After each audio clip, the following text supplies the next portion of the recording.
Number 1. First, the speaker asked the listener to write the name at the top in capital letters when they got the test, then telling him if they didn't have pencil. Next, he suggested reading the directions carefully before answering the questions, marking the answers on the answer sheet. Finally, he said they could turn in the test and go home when they had finished. Number 2.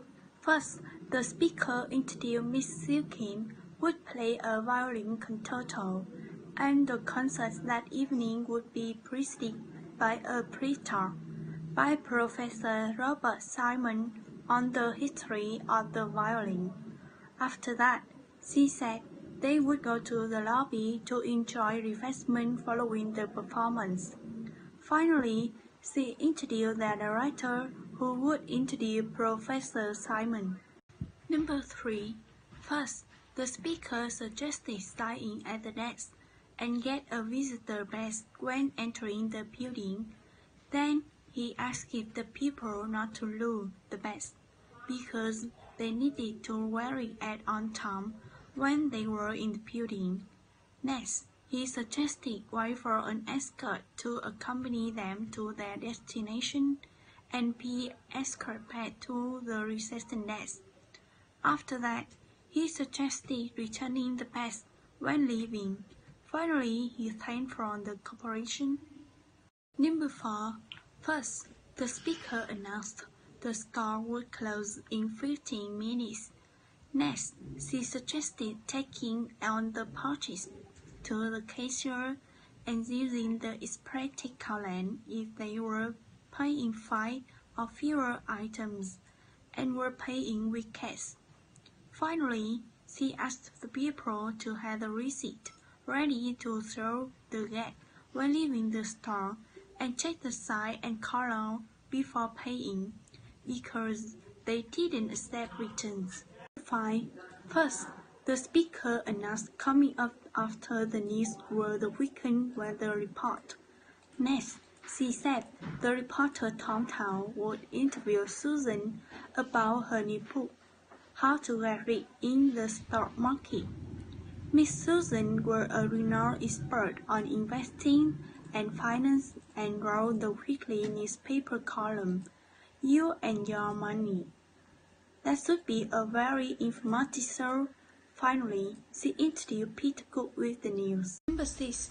First, the speaker announced to the people there should be a large turnout for tomorrow afternoon's National Day Parade.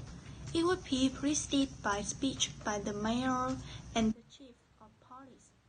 Next, he said everyone were invited to enjoy a barbecue and fireworks at City Park at the evening, and there were free events. Finally, he suggested attending the morning soccer game at National Stadium. Attendance at the game were also free, but arrived early if they wanted to be sure of getting a good seat. Number 7. First, the speaker announced to the people a few changes had been made to their conference schedule. Next, he said Professor Chamison would speak immediately following lunch instead of before. After that, he announced morning coffee would be served in the front hall instead of in the dining room. The morning workshop would begin at 10 o'clock, as originally scheduled, but the afternoon session wouldn't begin until 1:30. Finally, he introduced Miss Carter, who would be the opening talk. Number 8. First, the speaker announced to the people the president had left that day for a visit to America. Next, she said he would head first to a meeting in Mexico City with leaders from Colombia, Brazil, and Mexico. Finally, following a few days of rest at the Mexican Peak Resort, he would go on to meeting with heads of state in Peru and Ecuador, and he would tour factory and meet with union leaders in both of countries. Number 9. First, the speaker congratulated the people for becoming an owner of the bread-making machine.